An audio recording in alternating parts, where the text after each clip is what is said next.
তাদের নিজেদের টাকা তুলে চান্দা তুলে তারা নির্বাচন করেছে আমার জন্য। এই ইতিহাস এই দেশে আর নাই, একমাত্র হাসান সরকারের জন্য রয়েছে। তাই ভেদাভেদ ভুলে গিয়ে এক পতাকাতে ঐক্যবদ্ধ হন, কারণ দেশের স্বার্থ সবচেয়ে বড়। ব্যক্তির থেকে দেশ বড়, দেশের থেকে মানুষ বড়। তাই আমার 27 ভাইদের মধ্যে যারা আওয়ামী লীগ করেন, সব আওয়ামী লীগ খারাপ নয়। যারা ভালো আওয়ামী লীগ তাদেরকে আমরা সম্মান করি, শ্রদ্ধা করি, তাদেরকে আমরা ভালোবাসি।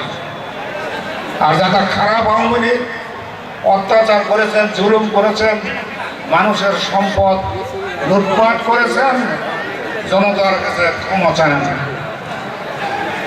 জনগণ যদি ক্ষমা করে তাহলে আমরা আপনাদেরকে ক্ষমা করে দেব।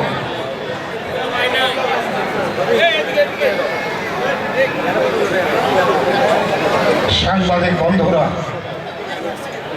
আপনাদের কাছে আমার একটা নিবেদন, সেটি হলো এই, যারা খারাপ করে তাদের বিরুদ্ধে দেখুন। সেটা আমার দলের লোক হলেও তাদের বিরুদ্ধে দেখুন, সেটা যদি আমি হই আমার বিরুদ্ধে দেখুন। আর যারা ভালো তাদের পক্ষ কথা বলুন, তাদের বিরুদ্ধে দেখুন। তাহলে তারা উৎসাহিত হবে, দেশের কাজ করার জন্য তারা নতুন উদ্যম তাদের মধ্যে সৃষ্টি হবে। তাই আজকে আমাদের